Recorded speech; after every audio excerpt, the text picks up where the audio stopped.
Dan Rubenstein, it is time to do upset bracket part. My friend. How are you? I'm good. Ty, are you a cottage cheese guy? No. Were you ever? No. I think I might have been when I was a kid. I don't think I am now. But you know what? I'm willing to give it another How shot. does one become a cottage cheese guy? I think you eat cottage cheese and you say, I like this. I'm a cottage cheese guy. Okay. Do you know how cottage cheese is made? I have. I'm assuming it's made in a very nice cottage, but otherwise, no idea. I don't think it's in reference to the building, the structure in which it's made. Cottage cheese is made. Somebody will be more in tune with this than I am, but my knowledge of it is you have to add an acid to milk and it curdles. Okay. Or heated milk, probably. And so I think it's either like lemon juice or vinegar or something. And that separates and curds and whey. You know, you've heard that phrasing. And then you cool it down. Maybe you salt it a little bit and voila, you have cottage cheese. When we look at the upsets that we're looking at today or upsets in general, I now am thinking about cottage cheese a little bit because even though it is heartbreaking, even though if your team gets upset by a far lesser team or in a horrible moment, sometimes it is the change that you so desperately crave, whether it's your coach with a $75 million buyout, really starting to feel the heat. Although I don't think Jimbo was fired after the 22 season, it was 23 season. Correct. That's correct. But it starts that cottage cheese, acid process. Was like, oh, there's something so wrong right now that we lost to this team giving up 70 points, and it can be that catalyst for change, Ty. So what I want to do is spin this in a positive way. And as we look at these upsets, did it help to bring about a new coach, a new system, a new quarterback, a new something with this team that we can spin upsets positively sometimes? Sometimes you can't. I never would have taken this in the cottage cheese direction. I got to be honest with you, Dan. How'd I do, though? Did I bring it home? You sold it. No, you always sell kind of these high concepts. I like it. Thank you. I like it. Let us know, solidverbal@gmail.com, your thoughts, takes, opinions on cottage cheese, as well as part 2 of the upset bracket that we're going to get into today. Go back and listen to part 1 that dropped on Thursday. This is part 2, where we're going to go through 2023 and 2022. So the victors from 2024 and 2021 that are going to be playing against each other as we get a little bit deeper into this episode. It's the Michigan upset of Ohio State, which we know happened back in November of this past season.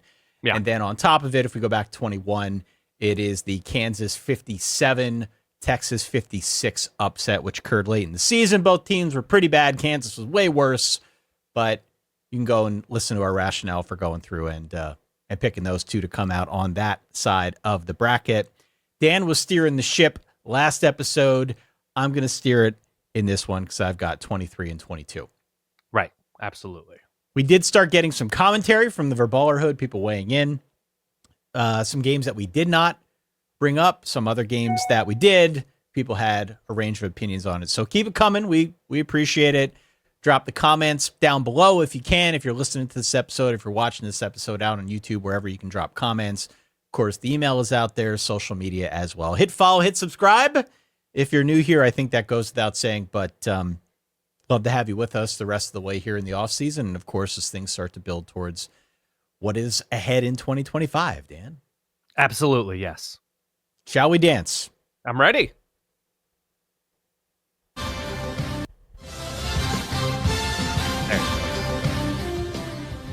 It is March Madness. We're recording this a little bit ahead of time on Friday. I can tell you my Thursday bracket is already busted. I already lost 2 entries in the aforementioned Survivor pool. I went on our bonus episode.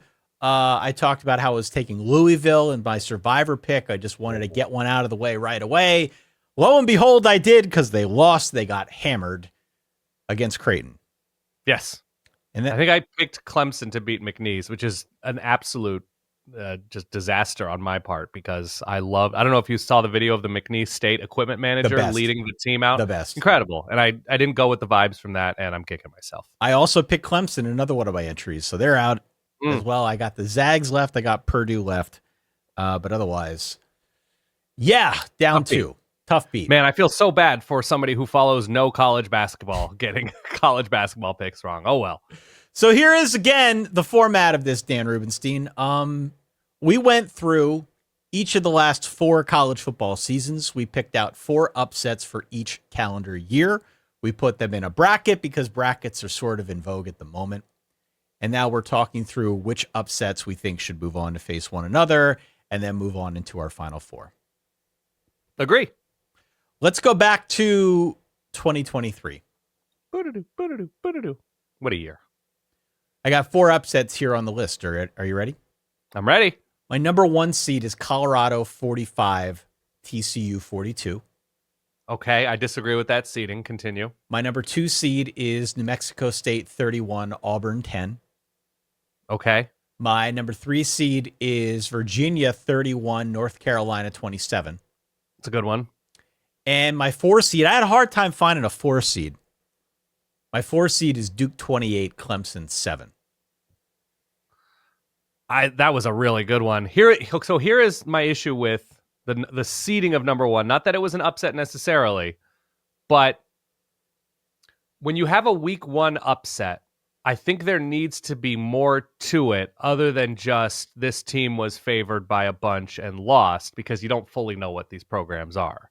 Like App State, as a very good FCS team way back when, beating Michigan in week 1, because of program size, absolutely was an upset. Even though that year's Michigan team wasn't amazing, as it turns out.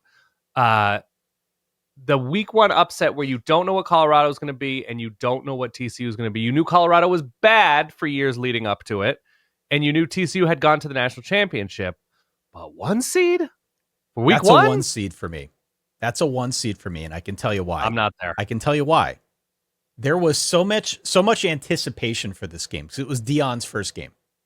Right. There was so much anticipation. Not only that, but TCU was coming off an appearance in the national championship game. They lost. They got drilled. Totally. And they lost a ton of guys. It was certainly not the same TCU team.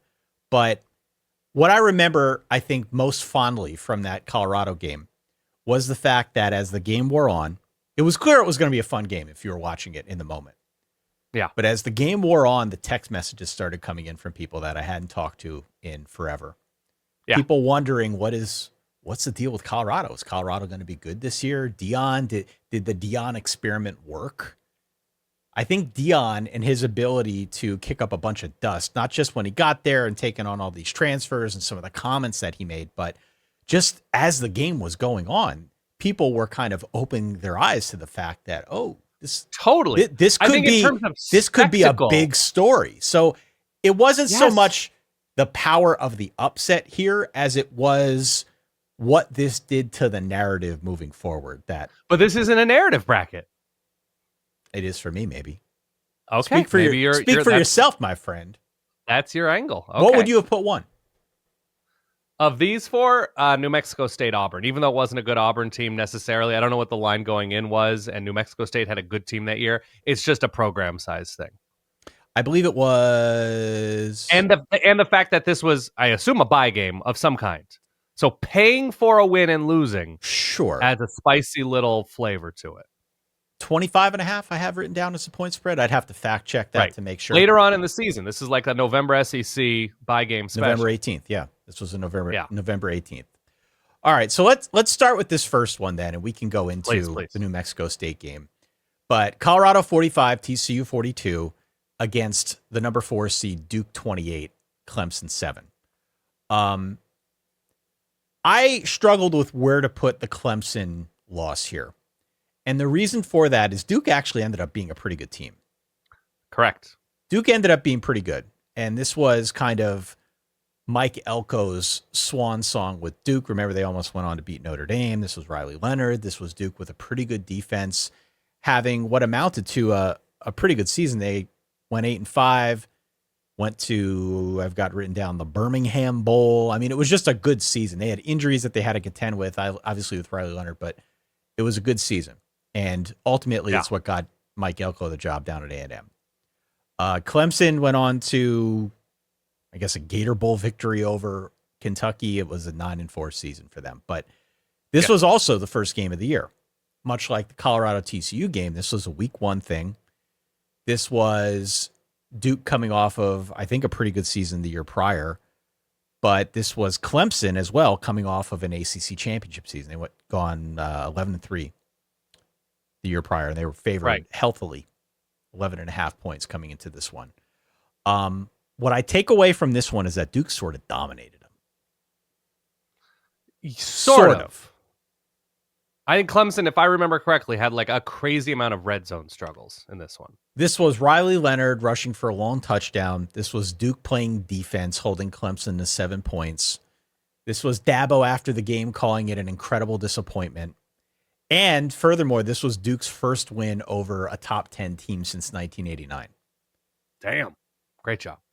This is a big deal for Duke. This game was a big deal. I think we know now as we look back, it wasn't exactly a top 15 caliber Duke, but it was a very, very solid program that, again, helped get Elko that job at A&M. What did Duke finish the season ranked? I don't believe so. They had 5 losses. 2020. This is the 2023 Duke team. This is 2023. Okay. Yeah, that's right. Their 2022 team won 9. They were 9-4 in 2022. Yeah. Okay. Fair enough. Yep. But it was still a good team. They were plucky. They had the defense. And again, it was, I think the kind of case study on Mike Elko as a coach, being able to get a lot out of the parts. Yes. Right. The sum being better than the parts in many cases. They had a couple contributors who maybe transferred after the season. Arguably an even bigger win the next week, too, for Duke over Lafayette. Right. Yeah. Lafayette, of course. But for me, the one that goes through is Colorado 45 over TCU 42. This was such a monumental moment to start off the 23 season. Now, one of the interesting things about the 23 season, if you go back and look at it, where were the upsets? There weren't a whole lot of these monster upsets in 2023. For my money, this is the one that kind of got us started down the path of where we are now, where the Deion story is still a very big deal. They had a good season this year, better than the year before. They showed improvement. We're going to see what happens, obviously, a little bit later on this year when they kick things off again. But this was kind of the start of the hype, man. It was. This was the start of the hype. But it was also, in retrospect, a 4-8 team beating a 7-5 team to open up the season. That it's not crazy in a vacuum. Colorado won a shootout. Neither one of these teams could really stop each other, especially in the second half. TCU was starting over at a number of huge positions on both sides of the ball. We didn't have a concept at all for what Colorado was or wasn't. So you're absolutely right that this launched 1,000 hype ships for Colorado. But I remember talking to you in the moment. Yeah. In the moment. Right after this game. Yeah. In the moment, this was an enormous college football story. Yeah. And you have to factor in the amount of doubt there was about Deion Sanders and his ability at Colorado to completely overhaul the roster and win games. Now, everybody knew Travis Hunter was good. Most people figured Shedeur Sanders would be good, but along the lines, there was a ton of doubt that this team could play winning football, and they immediately came out and beat the Big 12, the reigning Big 12 runners-up, right? Because TCU lost to Kansas State in the championship game and beat Michigan and lost to Georgia handily in the national championship game. That, like, Colorado is not built to hang with a program that just achieved those types of things. And so there was a good amount of doubt given their schedule, given their opponents, that they were playing, Caleb Williams and playing Oregon. And it was just going to be a tough road. There was a lot of doubt about Colorado heading into the year, and they immediately win a game in front of, I don't know what the ratings for this game were. I assume it was somewhere around 10 million people watching. Yeah, TCU was ranked 17th coming into this one. Like we said a couple times now, they played for the title the year before. And there was also, I think, a fair amount of skepticism with regard to Shedeur, Travis Hunter stepping up and playing at the FBS level. Now, both were recruited. I don't know if there was that. Both were recruited to play on the FBS level, Power 5 football. But Travis Hunter was the number 1 overall recruit. But hold on. But there is a caveat here. Okay. But I think your first part's wrong. What's my first part? That there was doubt about Travis Hunter playing at the Power Conference level. Here is what I'm trying to say. Okay. I'm not saying there was doubt about him playing at this level. There was doubt about, would they hit the ground running? Right. With the team that they have put around them. Collectively, yeah. Collectively. And then secondly, how much could they realistically rely on these pieces? Agree. in order to get the job done. In this one, Travis Hunter came out of the gates pretty hot. Right. 11 catches, 119 yards, obviously played both ways. Shedeur threw for 510 and 4 touchdowns. Yes. It was clear these guys came out, ball of fire. They only added, I think, to the allure of what was Colorado in year one. Now, Colorado went 4-8. Like you said, this didn't end up being a good team. There were a lot of things they did poorly. Took a big step forward this year. I'm not going to rehash that again. Yeah. There was doubt, by the way, Travis Hunter, about his ability to hold up playing both ways. Oh, absolutely. That you're right about. Yeah. That was the story the whole way through. Yes. So this was just a lot of newness, I think, associated with Colorado that made it a thing. And I know I'm not wrong because I remember you and I talked about on the podcast, it wasn't just the text messages that we were getting throughout the course of the game from people that we didn't know, or not that we didn't know, but that we hadn't talked to in a while. Sure. In some cases that we didn't know, I guess. Yeah. But also like our Discord. I remember our Discord at verballers.com was on fire. Yeah. This is a very, very big deal. Yeah. So for me, this goes through. For me, I just think what this did from a narrative perspective, granted, we're not talking about top 10 caliber teams in 2023, but just this singular moment that we had was so meaningful, and it is still kind of with us. Mm-hmm. I agree. I got to put this one through. So this one over which? Duke Clemson? Over Duke Clemson, yeah. Yeah, Duke Clemson was either on was it a Sunday night or a Monday night? I want to say it was a Sunday night game. Okay. It was the opening. It was a Sunday or a Monday. That's for sure. So the great thing that that game had going for it was the only show in town that night. So, okay. The Colorado game was on September the 2nd. I remember that game fondly. Saturday. Yeah. This one was on the Duke Clemson game was September the 4th. So it must have been on Monday. Monday night. So Labor Day night. So in terms of vibes, about the upset specifically, Duke Clemson was very strong because nobody was watching, a Pac-12 game, rest in peace. Nobody was watching a Big 12 game. Nobody was watching a Big 10 game, whatever. This was the show. And so the upset became more pronounced. There is a certain grouping of people, of college football people, who kind of enjoy seeing Dabo get run through it a little bit. And so that was fun for a select group of people. And Duke is like this just like overlooked basketball school that I don't think anybody feels anything strong about Duke football. And they come out and they play great defense and they pull off the upset, getting stops in the red zone. And, not a huge stadium, not any household names on the roster. But they get it done. Clemson has these blue chip guys on both sides of the ball. And Duke just was better. They made more plays when it counted. And so I almost feel like, because even though this Duke team was, what'd you say, like 7-5? This is they Birmingham won the bowl game to team. go 8-5. Yeah, but they were a 7-5 team. That they were a decent but not great ACC team. Clemson finished above them in the ACC standings. Clemson's this recent power. To me, it's more of a classic upset, Duke over Clemson. I would agree with that. And so I might, in the spirit of how I'm viewing this bracket as upset bracket, I would put it through, but this is your side of the bracket to decide. I'm putting Colorado through. Okay. Point taken. Let's talk about the other matchup, though, because I think these are maybe a little bit more conversation worthy with respect to upsets. Yes. The New Mexico State Auburn game was mind-blowing. Yes. Okay. This was a good New Mexico State team. This is a good New Mexico State team that went on to finish with 10 wins. Yes. But they were not ranked coming into this one.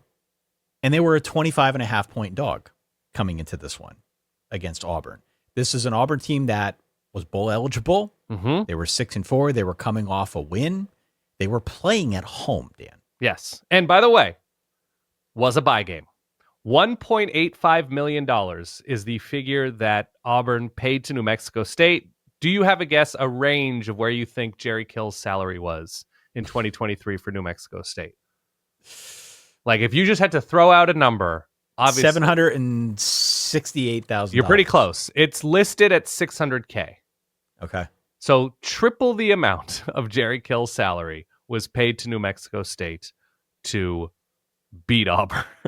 The final score was 31-10. Yeah. And what I think I remember most of this game is that it was kind of a dominant effort for New Mexico State. Yeah.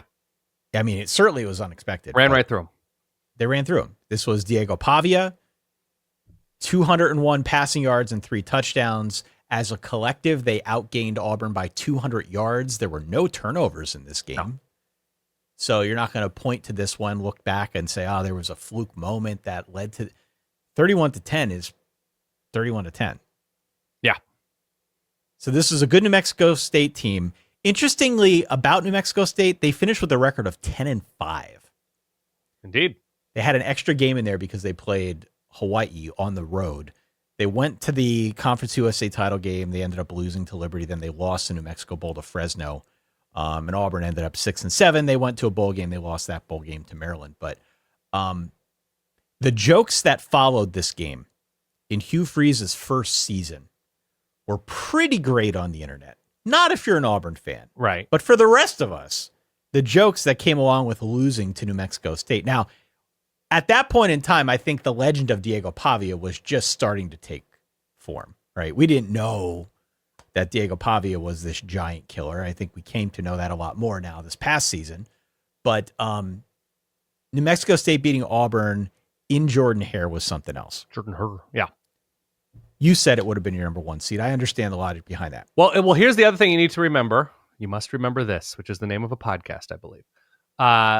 Auburn in 2023 got kind of creative in big games. They were on the doorstep. The team that just got shelled by New Mexico State, that Ty described how it happened, against both Georgia and Alabama. Crazy, right? So they were tied against Georgia. I forget where that game was. I think it was at Auburn, but you can fact check me on that. They ran quarterback stuff a ton against this Georgia defense that couldn't really figure out how to stop the run for long stretches in this game. Couldn't really get their own offense going. I think they needed a touchdown with 2 or 3 minutes left, a long Brock Bowers touchdown, to beat Auburn. Georgia did. Right. And then, as I'm sure Auburn fans don't need to be reminded, the Jalen Milroe play, 4th and 31, whatever it was, in the corner of the end zone, down 3 or 4, and complete the pass to win the Iron Bowl. So you're talking about the 2023 season. So Georgia is right on the edge of the playoff and is left out. And Alabama is in the playoff and takes the eventual national champs to overtime in the Rose Bowl. And New Mexico State this is very transitive-y, but New Mexico State beat that team and paid $1.85 million for their efforts by 3 touchdowns. Insane. 2 of 10 on third downs for Auburn. Yeah, in this game, and they couldn't really run the ball. So that's why that would be my 1 seed. And obviously, it's been proven in retrospect that Diego Pavia, totally capable SEC quarterback. But I think this is true. At the time, the feel of a bye game going that specific way, that would be my number 1. So the Virginia win over North Carolina in late October 21st, 2023. I think is very easy to overlook. I agree. It's very easy to overlook, but the ingredients here with this upset, both what it meant in the moment and what I think it meant moving forward, are pretty significant. So the context is this. Virginia won 31-27 over North Carolina in North Carolina. Virginia was a 2-5 team. 2-5 team. They weren't a good team. Meanwhile, Carolina was 6-0. They were ranked 10th. They were favored by 23.5 points coming into this one. And it's meaningful because after this loss, you can make a pretty good case that not only did North Carolina's season spiral out of control, they ended up losing 4 of their next 6, including the bowl game, the Duke's Mayo Bowl against West Virginia. Yeah. You can also argue that this was the beginning of the end for the Mac Brown era. I tend to agree, yeah. Right? This was a game that Carolina shouldn't have lost. It didn't feel like Carolina was ever able to pick itself back up after this loss. As I said, they sputtered the remainder of the season. We know, Mac was out after this past campaign in 24. Yeah. You can make a pretty strong case that it started with this one here. It's not a bad point. I'm looking at what North Carolina's season was heading into that moment. So they beat South Carolina by a couple touchdowns, App State in double OT, Minnesota comfortably, Pitt, Syracuse, Miami. These are not nothing teams. No. This is top 10 North Carolina. And the other context that's important, so this is Tony Elliott's first year at Virginia. Correct. Right? So you're willing to give him space and wiggle room to figure things out. And it was not, as you mentioned, a great season. 3-9, they don't end up in a bowl game. They quietly had a sneaky, interesting, effective defense. They did. And by the way, we didn't expect that. We thought with Tony Elliott coming over that he would do some renovation work to the offense and that we would see the lift there. We didn't really expect it on the defensive side of the ball. But you're right. It wasn't a bad Virginia defense at all. Yeah. And that offensive coordinator for North Carolina is now going to be running things at Michigan. Have fun. The offense for Virginia was atrocious that season. This is Tony Muskett in this game, I believe. Okay, it's a Tony Muskett, so it's not other Tony and Calandria, but finished 124th in points per drive minus garbage time on the year. So in a sea of many ineffective ACC offenses, the biggest wave belonged to the Hoos. Not a good Virginia team, and pulled it off. I don't know if they were overlooked. I don't know if this was a sandwich game. You can have the schedule in front of you, but incredible moment for Virginia. And they lost, so North Carolina loses to Georgia Tech in a shootout the following week in Bobby Dodd. Yeah. What I like about the 4 in this bracket, the Colorado win definitely launched Travis Hunter, Shador to some extent, certainly Dion, into like legendary status right away. It became a big time narrative that is still with us. The Duke win over Clemson, like I said, you could make a case that got Elko the job at A&M or helped get the job at A&M. New Mexico State winning, obviously that launched Diego Pavia as like this folk hero, and Virginia knocking off North Carolina. I don't know if it created any kind of legend status for Tony Elliott, but it definitely helped get rid of Mac Brown. So these are all upsets that had longer lasting repercussions. I think New Mexico State goes through, but I do feel like we need to shout out Virginia and what they did here to North Carolina. Yeah, the other big thing, I'm watching it back now, if you hear the crowd, as I'm watching it back now, is this game, because we mentioned the Hail Mary type play, the long pass in Jacksonville State, Florida State. Correct. So 1, this is future, what was Drake May picked? 2, second overall? Yes. 3 over, something like that. It was a top 5 pick, top 3 pick for the Patriots. This game ends with North Carolina driving to try and win, and he gets hit as he's thrown and throws a game-sealing interception for Virginia. So there is that big moment that seals things for Virginia, which I include in like why something feels like an especially meaningful upset. So if we're putting Colorado and its win over TCU and New Mexico State and its win over Auburn through to play against one another, I think your preference is probably going to be New Mexico State, right? I mean, my preference would be New Mexico State and Virginia probably to go through. Well, they're playing each other. You got to pick one. Oh, yeah, you're right. You're right. The way you seeded this. Okay, yeah, New Mexico State and Colorado. You're going to make the case for New Mexico State. Over Colorado. I kind of want to make the case for Colorado. Well, okay. Here, do you remember what this is? Again, this was mine.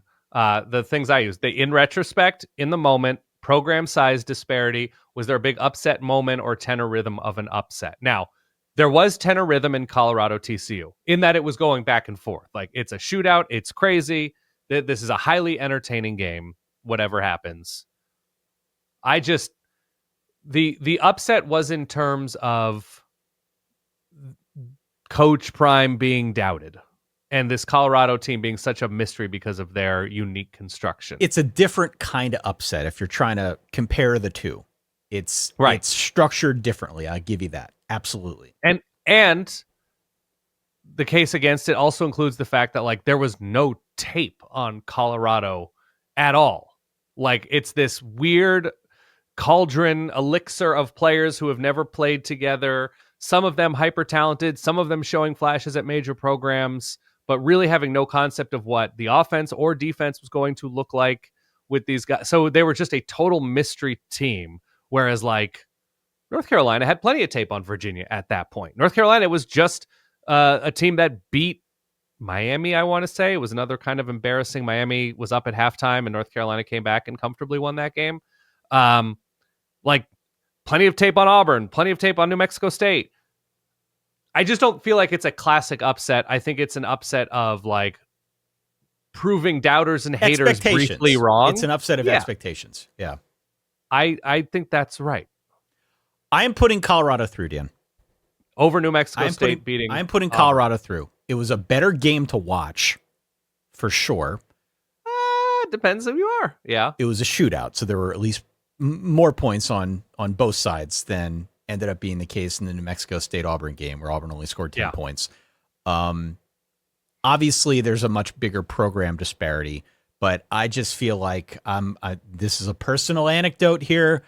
That's okay. I just remember doing the show after that Colorado win and checking social media after that Colorado win.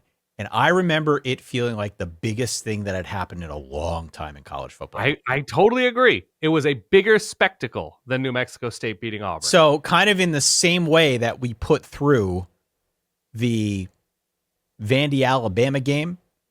Yeah. Or almost put through the Vandy Alabama game because it ran into a buzzsaw, the Michigan Ohio State game in our last episode. I just feel like this launched so many storylines and gave us so much to talk about that I got to put it through. So I totally agree. I just don't think it's an upset. Fair enough. People can weigh in solidverbal@gmail.com. And I want you to begin your thought with, I'm with Dan on this one. I always like seeing that. Continue. Let's go over to 2022 then. The slipper still fits. Number 1 seed is Marshall 26, Notre Dame 21. Yeah. Never thought I'd have to talk about this game again, but here we are. Their first round opponent is Tulane 17, Kansas State 10. Great one. On the other side of the bracket, we've got App State 17, Texas A&M 14. And then the 3 seed, actually, we've got a bit of a play-in game here. A South Carolina play-in game for the rights to play against App State. And maybe we can start there. South Carolina against South Carolina. It is South Carolina versus South Carolina because in 2022, we had back-to-back games for South Carolina that many South Carolina fans consider to be the greatest stretch of games maybe in the history of the program. 2 top 10 upsets in back-to-back weeks. We had 2 playoff teams who, in effect, had their playoff hopes destroyed by South Carolina. Yeah, I'm talking about Tennessee losing on November the 19th in Williams-Brice Stadium. And then the following week, Clemson losing at home in Memorial Stadium in the Palmetto Bowl, subsequently losing their own rights to the playoff. Okay? Yes. So we need to decide first and foremost which of these 2 South Carolina upsets we want to put through. Consecutive weeks. This was a South Carolina team ultimately that went 8-5, went to the Gator Bowl, lost, I believe, Tyler Buckner and Notre Dame in the Gator Bowl. Right. But this is the second season for Shane Beamer, and it was a really good one. It was another season in which he defied expectations. It was also Spencer Rattler's first season with South Carolina. Remember, he got supplanted at Oklahoma. Caleb Williams took over there. Spencer Rattler transfers east to South Carolina. They also had some actual talent. It was Marshawn Lloyd. They had Juice Wells, who had a good season as wide receiver. Jaheim Bell was on this team. Your boy Jordan Birch, yes, of course, was on South Carolina as well. So the first of these 2, again, occurred on November the 19th. South Carolina won 63-38 over Tennessee. Some things to consider here. So the big favorite. I'm ready. Tennessee was a big favorite in this one on the road. Favored by 22.5 points. They were ranked number 5. This was the game in which Hendon Hooker blew out his ACL. It was. Down 18 with 11 minutes left. Tennessee lost their Heisman caliber quarterback for the year. This was Spencer Rattler throwing for over 400 yards and 6 touchdowns. They also ran for 153 and 3 touchdowns as a team. Juice Wells had 11 catches for 177 and a rushing TD as well. This, in effect, was sort of insult to injury for Tennessee on its season. Not only did they lose in very convincing fashion, but then you lose your star quarterback. A bummer. So Tennessee went on. They had a good season. They ended up winning the Orange Bowl 11-2. Ended up playing Clemson, who we're going to talk about next, but did not go to the college football playoff, due in large part because of this loss. Yes. So both of these games have very compelling arguments to be the bigger deal upset. So going into the Tennessee game, South Carolina got absolutely demolished by Florida. Crushed. So there was no real reason, I think it was 38-6. No real reason for South Carolina fans in Williams-Brice to feel like, oh, we've got a shot against this super explosive Tennessee team. There was no that was the Tennessee team that beat Bama in the shootout, right? The Scar game. So the shock and awe of South Carolina and Spencer Rattler going at a good but not great Tennessee defense and manhandling them, passed around, over, under, whatever, that the crowd was electric because they were as surprised as anybody that this was happening. This was also a South Carolina team that there was still divisions then that also got demolished, absolutely railroaded by Georgia in week 2. So there's no reason to think that South Carolina truly had what it was going to take, if that's the proper way to use English tenses, to hang with the best of the SEC East. There's no reason to think that. And yet, everything was working.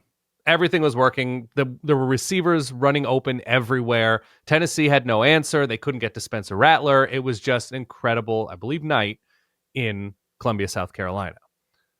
The case for the Clemson game is they lost 7 in a row to Clemson. Hated rival, obviously. They lost the previous 2 by a combined score. Again, fact check me here. 68-3. Not ideal. Doesn't feel good to lose 2 years in a row, 68-3, especially when it's the team you hate most in state. Not only did they beat that year's Clemson team, again, as you mentioned, top 10 team, they beat them in Clemson. See, they beat them on the road. This one is a little bit more impressive to me. There's that spicy honey that just gives you a little bit, that little extra punch at the end of your bite. And they did so in a clear, not they were looking past Clemson, but a letdown spot after the emotions that were let out after the win over Tennessee. I think that's what I find impressive about it. So first off, anytime you win on the road, it's hard to do in college football. It doesn't matter if it's a rivalry game, doesn't matter. Regardless, it's tough to win on the road. It just is. Yeah. But not only did they go on the road a week after, as you said, this emotional high of knocking off the number 5 team in the country, Tennessee. And it's on the road, not terribly far away. It's not terribly far away, but still tough to play in of course. Any opponent's environment. Yeah, going to Death Valley. Yeah. To follow up what they did on November the 19th with this win on November the 26th, 7 days later, is incredible. And this was a very close game. This was 31-30. That demands a certain amount of focus. That demands a certain amount of emotional energy to get yourself back up and to play this one the full way through. Agree. They win it on a 35-yard field goal with about 10 and a half left from former Notre Dame kicker Mitch Jeter, who was then still with South Carolina. 10 and a half minutes. Yeah. 10 and a half minutes left. Yeah. This is a good Clemson team that ended up winning the ACC title. Right. They beat North Carolina. They played, as we said, Tennessee in the Orange Bowl, lost that game to Joe Milton in the Orange Bowl. But 2 good teams on back-to-back weeks that South Carolina knocked off here ended both their playoff hopes. Again, as I said at the top, many regard this as the greatest 2-game stretch in the history of the program, knocking off 2 top 10 teams. Yes. I think I go this Clemson win. Okay. Over the Tennessee win, and I put that one through to square off against the App State Texas A&M game. Clemson people may say it was a DJU game. DJU got it benched after this game. Or he got benched, during the ACC championship game? I believe when did so. Cade Klubnik come in relief? Please. I don't have that at the ready. Okay. DJU was not especially good in this game. South Carolina, for large stretches, they were not especially good in this game. Spencer Rattler was. They couldn't run the ball at all, South Carolina. No. Will Shipley had a really nice game for Clemson. But I think it's this one just because almost there is such an, what did you say, an energy release from South Carolina and their ability to take that momentum from beating Tennessee and take it on the road to Death Valley. So it's not an upset in the sense of nobody was expecting it.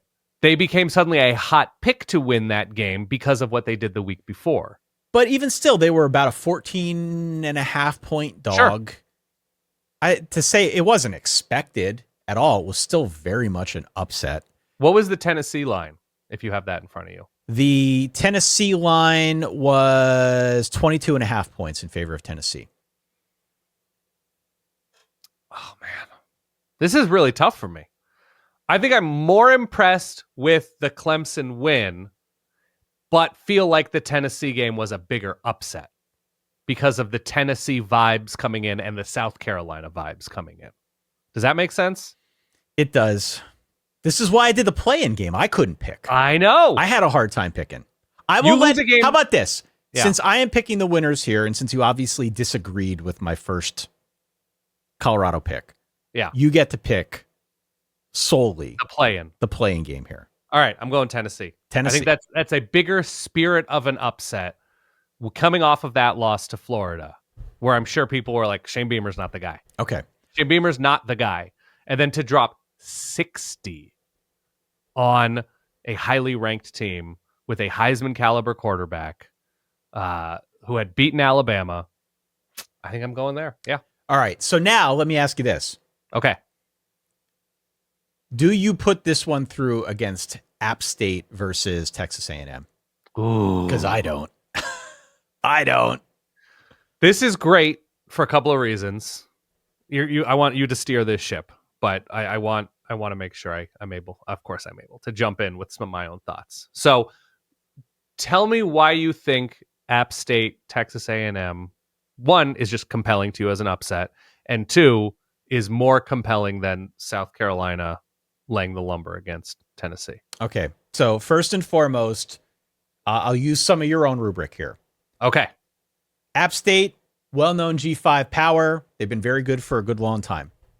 Still, pretty big talent disparity, at least on paper, between App State and what they've got on the roster and Texas A&M. And I don't care if it's Jimbo A&M or a Mike Elko A&M or Dennis Francione. Like, there should always be a pretty big talent disparity between these two schools. Agree? I agree. Okay, so we had that. The second thing is, it goes without saying, huge point spread. For sure. Huge point spread, 17.5 in favor of A&M, who, by the way, was playing at home in Kyle Field. This was early in the season. They were the number 6 team. And I think on top of it, there was this expectation that this might be the year when we would see Jimbo turn some stuff around. Right. Because you look at the talent on this team. All right. I already called out there was a disparity, but there were names, dog, on this team. There was Haynes King. He was the quarterback then for A&M. Devin Achane, Evan Stewart, Anais Smith out wide. He had done a really good job assembling this roster. Right. Couldn't get him to play collectively that well.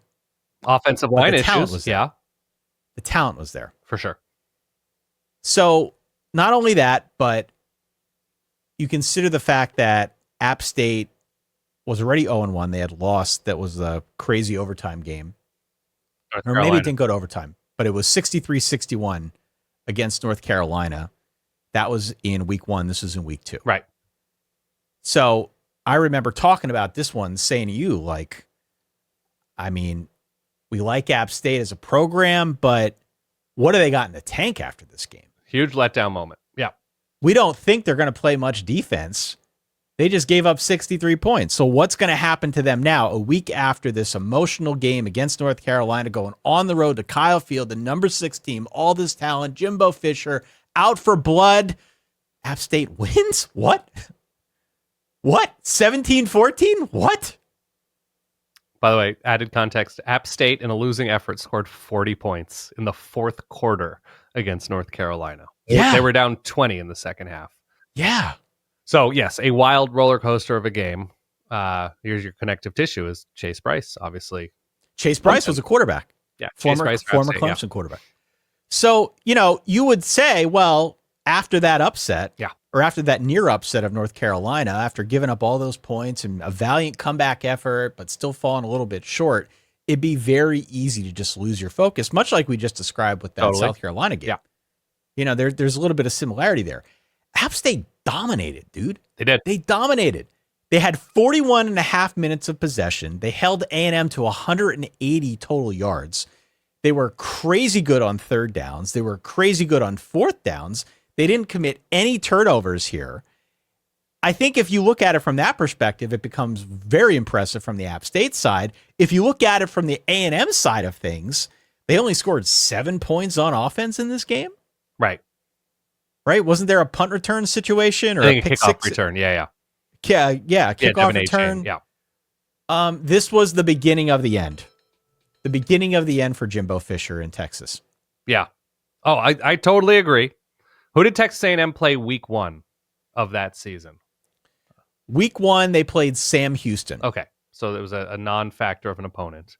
The other thing, you must remember this, 2022 was that Texas A&M recruiting class. The all-time greatest recruiting class. That's what I'm saying, man. When we're talking about talent disparities here, those are true freshmen. Those are true freshmen in that class. But just in terms of where, and I'm just agreeing, I'm yes-anding you, the Texas A&M roster was a very specific news story that you couldn't go into a 2022 Texas A&M game without an announcer or a pregame show mentioning what Jimbo is doing to this roster with this kind of historic recruiting class. If I remember correctly, wasn't it at the time the best recruiting class ever? Yes.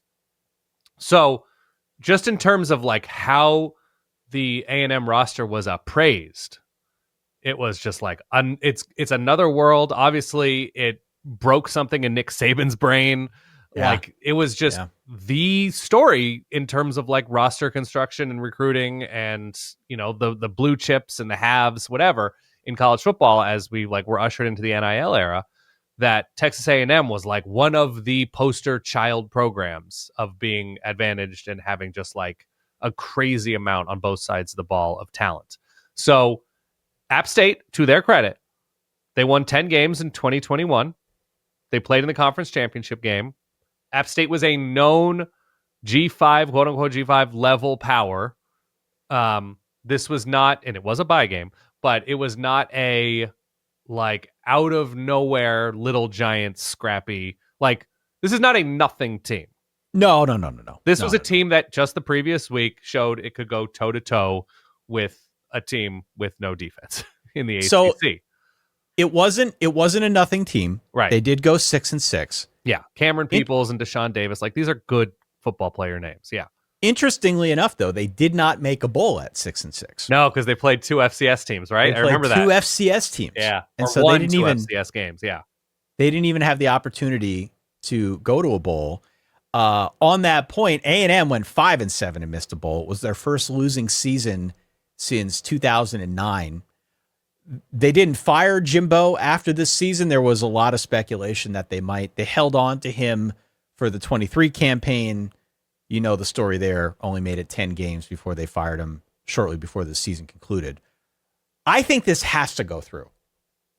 I think this has to go through. The vibes were so down after this game for A&M, but I do remember some A&M people saying this is a good thing, guys, because they already were kind of done. But once the recruiting class came in, they're all right, let's see what these guys can do. But the specific manner in which they lost this game, which was complete and utter offensive ineptitude of just 3 and outs and not being able to figure out how to string together first downs. And I mean, they lost this game. I think it was a 45+ yard field goal attempt near the end of the game, and App State was able to kneel it from there. But there was something about the manner in which the offense couldn't do anything.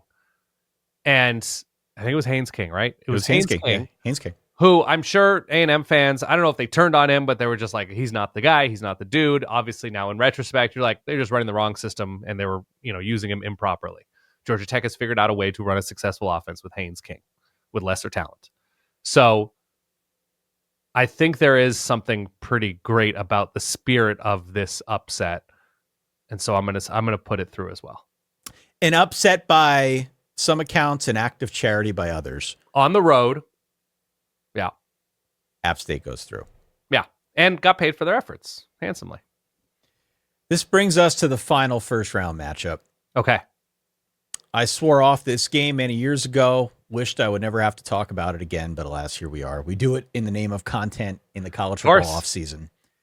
September the 10th, 2022, Notre Dame Stadium, South Bend, Indiana. Marshall 26, Notre Dame 21. Oh my God. This was great. Speak for yourself. Well, this was great for a couple of reasons, but I'll let you. The floor is yours. Marshall's opponent is Tulane. Tulane knocked off K-State 17-10 on September the 17th, 2022. Yeah. Bill Snyder Family Stadium a week later. Yeah. After this game. Let me start here. This was first and foremost a good Tulane team. This is a Tulane team that won the AAC.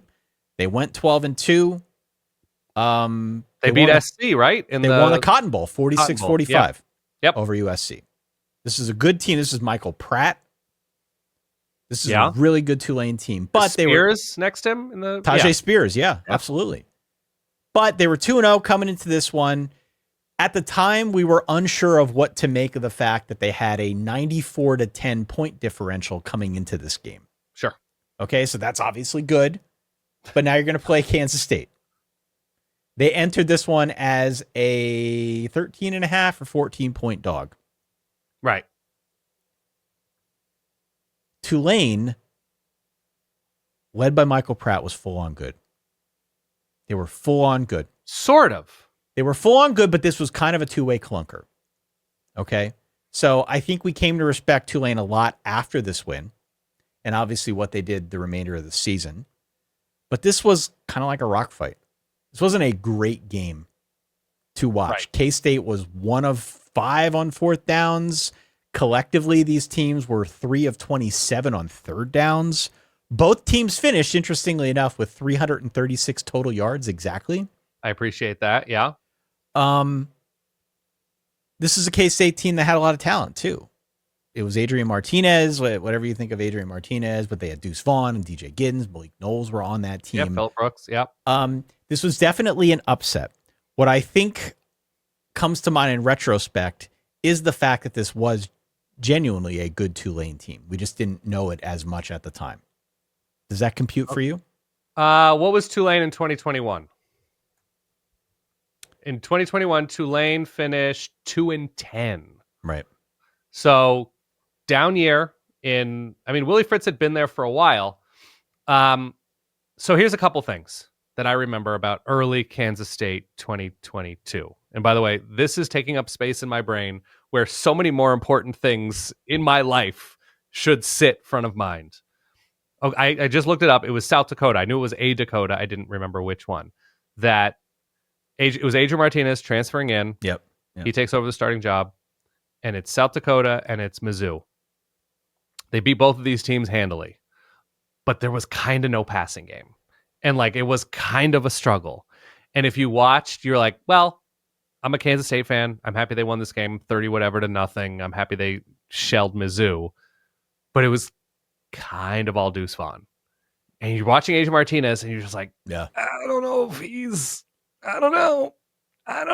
The score is one thing, but you watch him throw and I don't know. Yeah. You just get a little bit tight in the larynx talking about Adrian Martinez early on in 2022.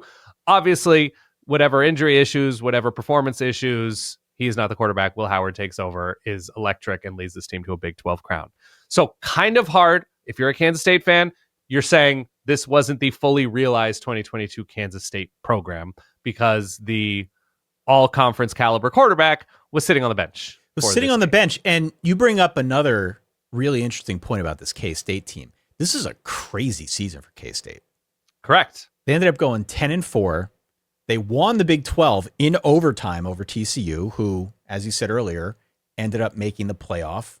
They win a game. They get to the national championship game. Didn't win, but that was a really fun, by the way, Big 12 championship game. Oh, it was great. TCU Kansas State, yeah. Absolutely great. But K-State, in addition to losing to Tulane, lost at TCU the first time they played. They lost at home against Texas. And then they lost in the Sugar Bowl. That was their next loss against Alabama. Right. So a 10-4 season, accomplished a lot, did not get the win here against Tulane. In something of an ugly game, Tulane, like I said, ended up being full on good. We just didn't know it at the time. Yeah.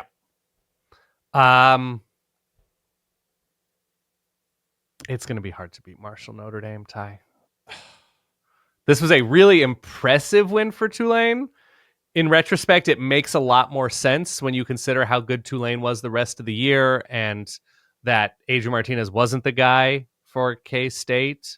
So you can't look back on it with like it being like, can you believe that just for one magic week Tulane beat? Like, no, you kind of can. All right, let me stop you right here. Okay.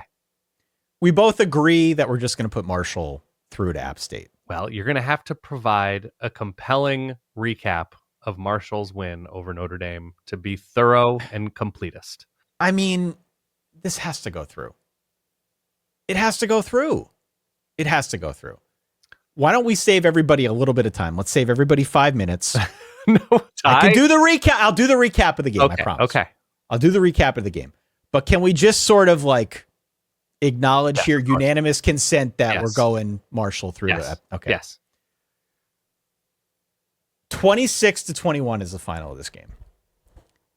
Yeah. The byproduct of this Notre Dame loss was a viral video that I posted out there online. That was the lasting takeaway in the culture. I agree. I remember getting messages from people about that video. I was fit to be tied after this one, Dan. I was fit to be tied because now consider the context here. Brian Kelly leaves on a whim before the bowl game the year prior. So at the end of 2021, December, he decides he's leaving. Marcus Freeman takes over in the Fiesta Bowl against Oklahoma State. It was a good game. It was close, but Marcus Freeman lost that game. Yeah, bad second half. Then what happens? New season, hope springs eternal. Notre Dame goes up against Ohio State. They lose that game against Ohio State. Yeah. Marcus Freeman now 0-2 as a head coach. Marcus Freeman lost this game. He became the first coach in Notre Dame history to lose his first 3 games. Not off to a great start. Suddenly, you want to talk about the throat getting a little bit tight, feeling angsty. Suddenly, the question of, is Marcus Freeman the guy? Is this the guy? Right. Suddenly, people are talking about that, and he's only 2 games into his first full regular season, 3 games into his tenure. Right. That, I think, is meaningful. Also meaningful is the fact that this was a pretty good Marshall team. This is not to say they should have beaten Notre Dame. Notre Dame really doesn't have a great excuse for losing. But this is a Marshall team that went 9-4. They won their bowl game. Had a pretty good defense this year. I think you had a very bad offense, by the way, though. Very bad offense. 116th points. A Henry Columbi offense. Yeah. Columbi? Columbi, whatever. I've pronounced that name wrong at 3 different places: at Utah State, at Texas Tech, and at Marshall. So let's keep it going. But it ended up being a 9-win Marshall team. Yes. That being said, Notre Dame was plunged into just overwhelming uncertainty because of this loss. They ended up going 9-4. They ended up winning the Gator Bowl against South Carolina, the aforementioned South Carolina. So it wasn't a bad season. But this was a Drew Pine season by and large because Tyler Buckner, who started this game against Marshall, threw 2 picks, one of which went back for a touchdown, ended up hurting his shoulder. He missed the rest of the game and the rest of the regular season. He did come back for the Gator Bowl, but this was Pine time. We had Drew Pine. Notre Dame was stuck in the mud for a good chunk of this game, and it just felt very, very frustrating. I talked about it on the previous episode where there are some of these games that you just have to watch, you have to endure. I talked about it with the Northern Illinois loss. Great, we're talking about Notre Dame upsets twice now in 2 episodes, where you just yell at the screen and say, do something. Right. Do something. What are we doing? My video after this one, I said you can't lose to Marshall. I agree. Yeah, guy, you can't lose to Marshall. If you want to be the head coach of Notre Dame, you can't lose to friggin' Marshall. No disrespect to Marshall, can't lose to Marshall. This was so confounding, and maybe in retrospect, so expected given what Notre Dame was rolling with on offense. It was just maddening. Absolutely maddening for me as a Notre Dame fan. I'm not even going to go through the stats. I don't even want to pull up the box score. It's going to give me PTSD. Sure. It's so this is Charles Huff's second year at Marshall. Correct. Notre Dame had lost to, but I would say acquitted itself reasonably well. They lost to Ohio State the week before. Definitely.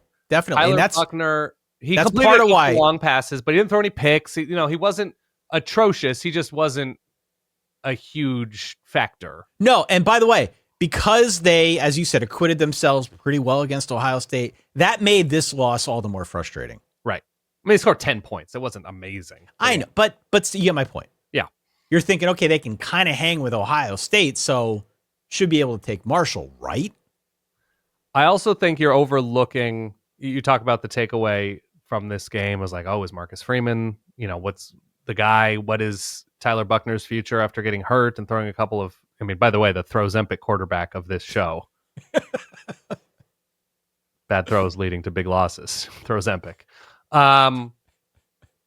This game also gave me the ability to be snotty, and I don't know if anybody likes hearing me do this bit, but I like it. There's probably 3 people, the Dan heads out there, who like, oh, here it comes, that I got to say, and probably will continue to say anytime a win or an upset like this happens with Notre Dame. I was like, yes, this was an ugly loss for Notre Dame. It was an ugly loss for the Irish. But please don't forget, Notre Dame was right there with Marshall. You love that, John. Notre Dame was right there with NIU, Ty. You love that line. Just a couple more plays. They were right there. So put some respect on Marcus Freeman's Irish. So here's my question, though. Yeah. The Marshall win or the App State win? They happened on the same week. Early in the season, week which 2. is tough because you don't have a concept of what they're going to be later on in the season. I always prefer a November upset because it just has that feel of shock and like completely throwing a season's team into the toilet. Expectations are now dashed. Which to me is the more enduring upset, Marshall over Notre Dame or App State over Texas A&M? I feel like, and this could just be my own personal, my frame of reference. This is a tough one. It is tough. It's a good matchup. I feel like in terms of the enduring upset, the one that people still talk most about, it's probably Marshall. It's Marshall Notre Dame. Yeah, because Marcus Freeman's still there. It's like a data point in Marcus Freeman's tenure at Notre Dame. Right. Obviously, Jimbo's gone. Against the MAC. This issue that he's had with some of these MAC teams. Marshall was not in the MAC then, were they? He's on the MAC. Yeah, so G5. G5, excuse me. G5 teams. Yeah, I think it is more pronounced that Marshall was the team. There was a good Marshall team, not a great Marshall team. This was not a good A&M team in 2022. What do you say they finished 5-7? 5-7. Right. So I think the funnier outcome is probably App State, Texas A&M. But the more enduring upset is Marshall over Notre Dame because it was, they were both home losses. I don't know what Notre Dame paid Marshall, if there was a number there, but I think you have the pick 6, you have the inability to get off the field. It was Marshall just running them down the throat, right? Yeah. Notre Dame was all on the ground, basically. By a Marshall running back named Kalen LeBourne. Yeah, not Kalen DeBoer, but off-brand. Yeah. Off-brand Kalen DeBoer. This is Kalen LeBourne, 163 yards and a touchdown. Yeah. I'm going Marshall here. I think I do too. It pains me to say it's that. Close. Yeah. I wish one of these games happened in late October, early November kind of thing. Which means we've got Marshall and its win over Notre Dame. Yeah. Versus Colorado and its win over TCU in the Final Four. Yeah, it's no brainer Marshall to me. That's the easiest matchup. It's much harder for me to decide between Marshall and App State. Sometimes you have that in March Madness. The Elite Yeah. Eight game tends to be easier than the Final Four. You never know. Yeah. Well, I think this is just because of your seeding, but yeah. And our difference in viewpoint about Colorado TCU. On the other side of things now, our other two Final Four teams are Final Four upsets. We have Michigan 13, Ohio State 10 from this past season. And we've got Kansas 57, Texas 56, the overtime game from back in 2021. Yeah. This is your side of the bracket. We're doing, I feel like we should be mixing these maybe. Mixing eras. I guess you set up your bracket how you set it up. Yeah. So am I taking Kansas over Texas? So am I taking Kansas or am I taking Michigan? Yeah. I mean, the other thing that we could do, if you wanted, we could seed these Final Four just in order of interest. I'm gonna take Michigan over Kansas just because of the opponent, just because of the emotion involved. Now, as people have rightfully pointed out, Michigan is the defending national champion and had already beaten Ohio State 3 years in a row.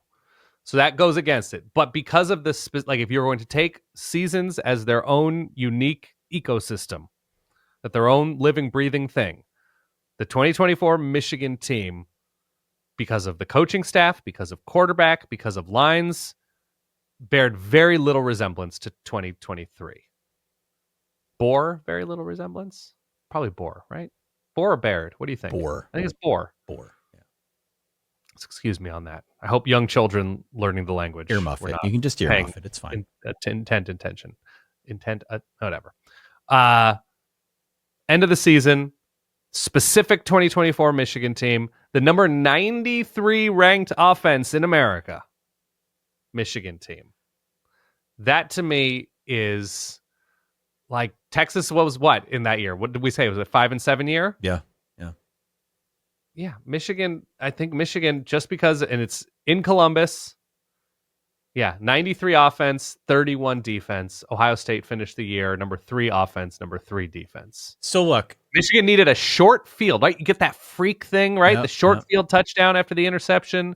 They seal the game with a drive on the ground. Like, I think it's Michigan for me. As much as I love that Kansas game, the Kansas story, and the years of ineptitude and not having any other, that to me is a great feather in Kansas' cap, not having any other FBS wins that season.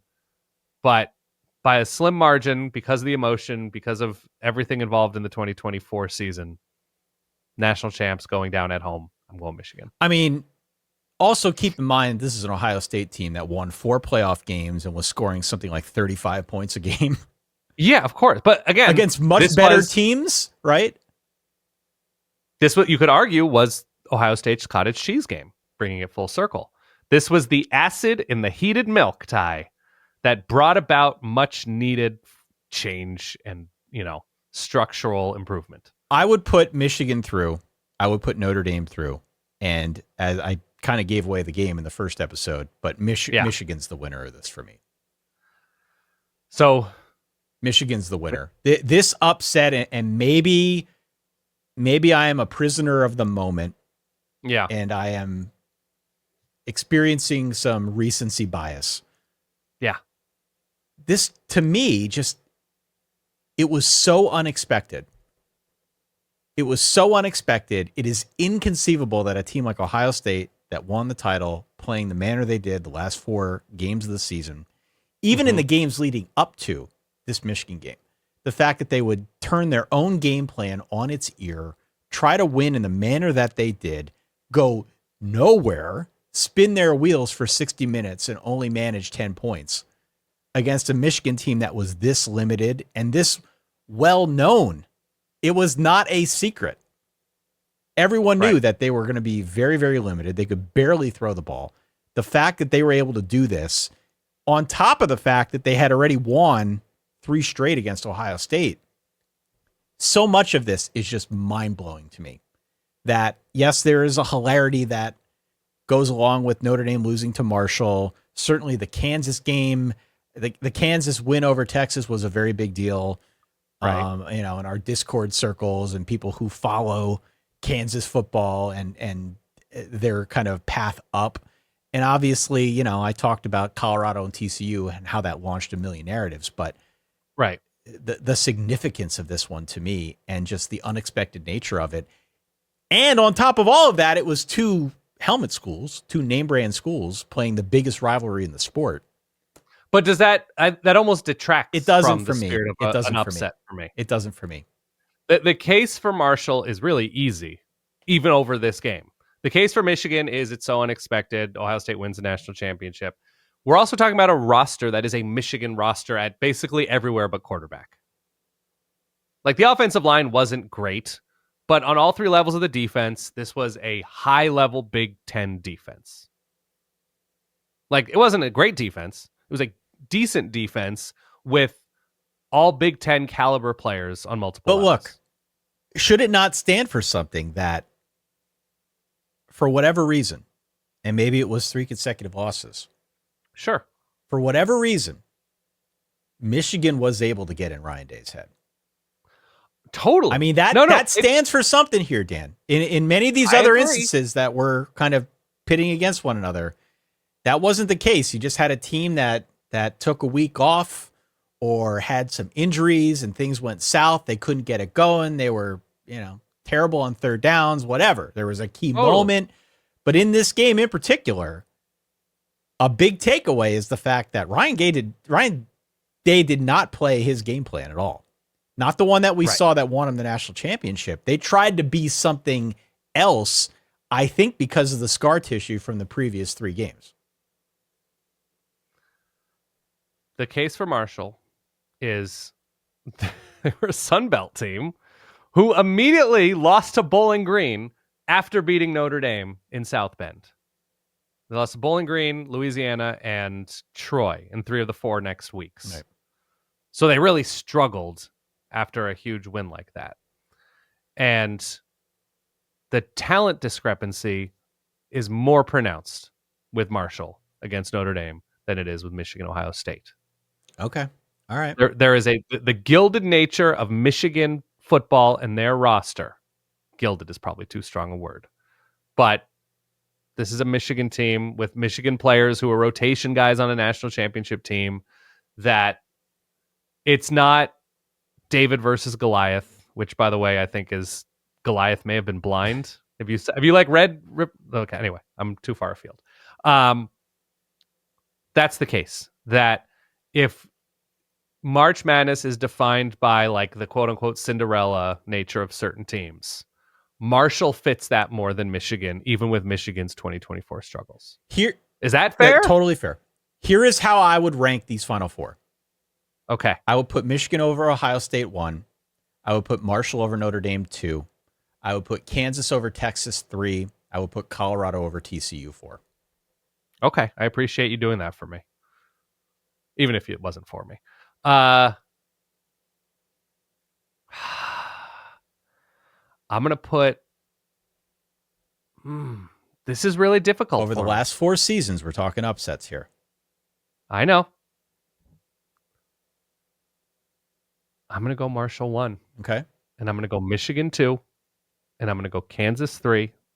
And I'm going to go Colorado 4, because this is the Final Four I've been dealt. All right. I want to know my protest has been filed with the league office. On the Colorado thing. Yes. Okay.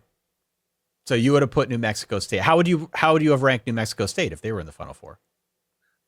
I would put New Mexico State, or maybe even App State, over Colorado, TCU, and that's it, probably. I think they would be 4. I think you have to include the scar tissue and baggage of Kansas ahead of that, with so many losing seasons, and like having stories at, I believe, legit platforms be like, should Kansas actually think about folding should they fold football? After the David Beatty era? Yeah. Right. And it's not just David. It was David Beatty. It was Charlie Weiss. It was Turner Gill. Like there's a string Les of guys. Miles. Les Miles was there. Les Miles, of course. There was a string of people who had success elsewhere in other roles going to Lawrence, Kansas, and having no idea how to get to a bowl game whatsoever. Yeah. So that plays a heavy role in like Kansas's doormat status. Again, not beating an FBS team, but beating Texas. Not a great Texas team, a very average, if not below average Texas team on the road. That one special week.